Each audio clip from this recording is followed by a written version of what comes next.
Ayan. Kitang-kita po natin ano na may progress. So tara doon at sisilipin naman natin doon sa unahan. NLEX, may kita natin, meron na dito mga nagsiself ano na paggiba ng kanilang bahay tulad nito. Giba na yung ano niya, mga bintana, bubong wala na. So wala nang gamit sa loob. So giniba na rin.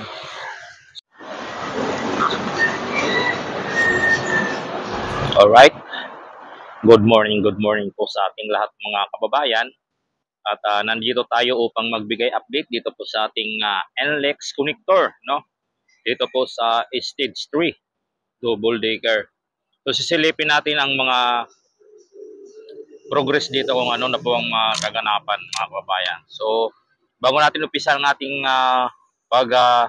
video mga kababayan, baka naman po pwede makahingi ng favor, like and subscribe, click the button bell para lagi po tayong updated sa ating mga in-update sa ating YouTube channel, kay Chief Motovlog.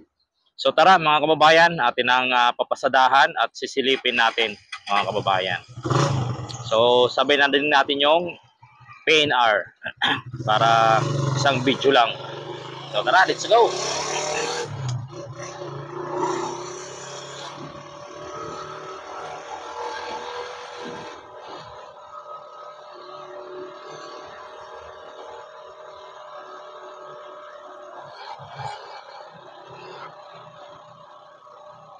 So ito po yung stage 3 mga kababayan ng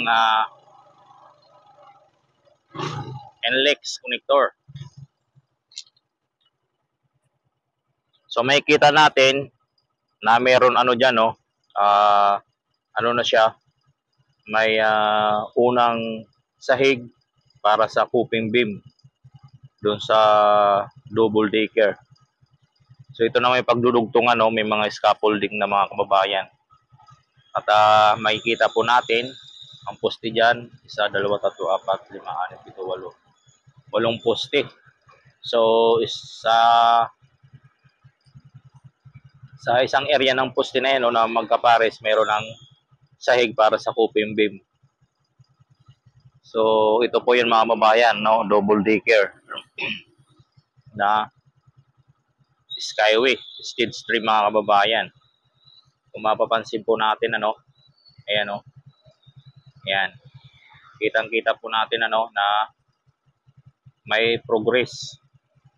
So tara doon at sisilipin naman natin doon sa unahan.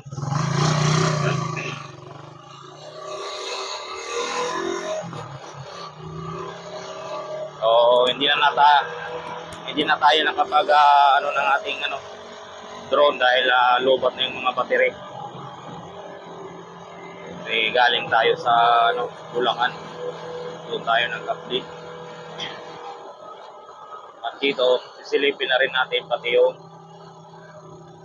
PNR. So may kita natin itong ano na to, ginagawa dito. So dito po, hinto muna tayo dito.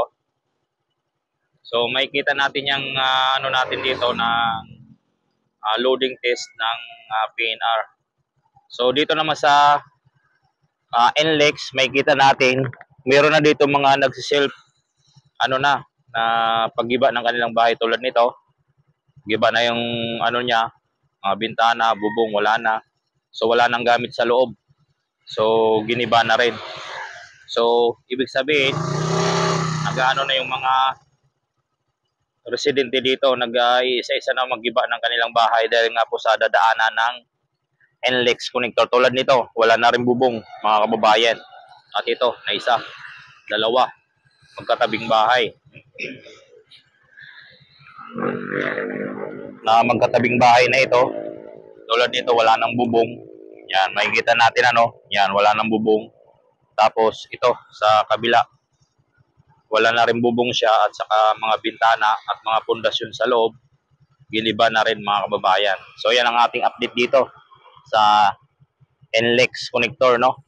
Talagang nagano na po dito ng mga bahay, nag-uumpisa na po sila sa pagigiba, no?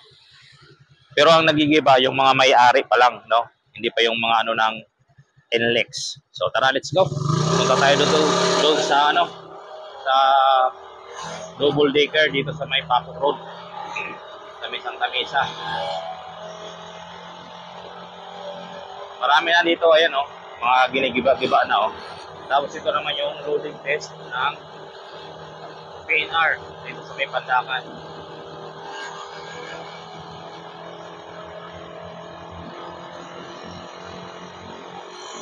So, let's go.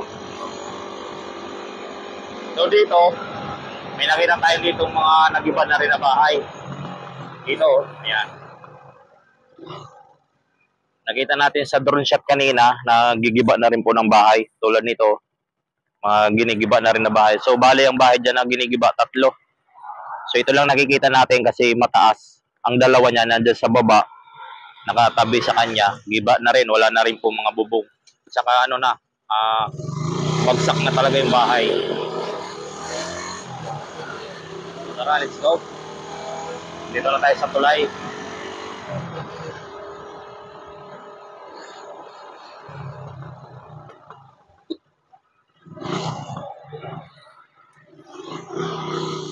So ito naman yung stage 3 dito na magdudugtong doon sa may tulay,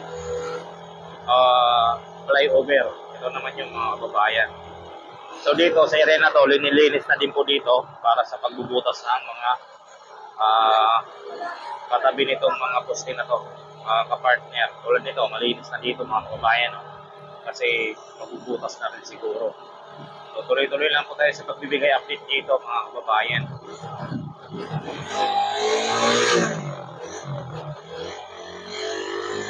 Ito yung double decker. So tatamaan yung bubong dito ng eskwelahan na to.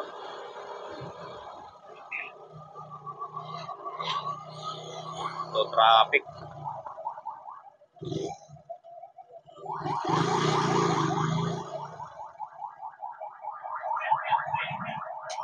So may dadaan na na ambulance. Kaya atras yung mga sasakyan doon na. So ito naman yung mga bayan.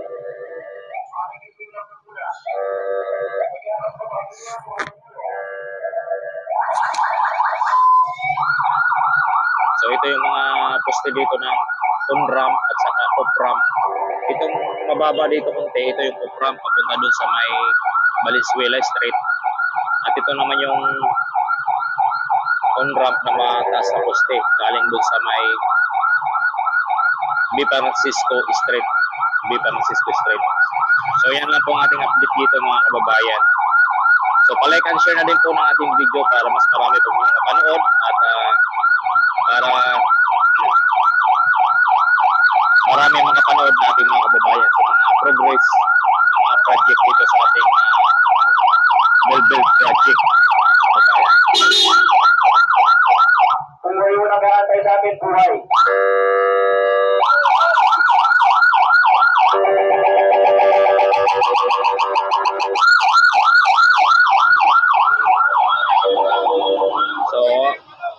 So ayan lang po mga kababayan ang ating update sa umagang ito. So maraming salamat and God bless sa inyong lahat. So yun pala yung pipick upin din pala nila doon. Ano na din natin sigit. Pipick upin yung doon sa gilid na nakamotor na ano yata siguro. May sugat sa paa. So ito yung pinakadulo ng ramp. So mayroon ng upimpi mo. Naglagay na sila sa pinakababa. Mga kababayan. So hindi natin nakita kanina sa drone shot. So ayan lang po mga kababayan. Maraming salamat and God bless.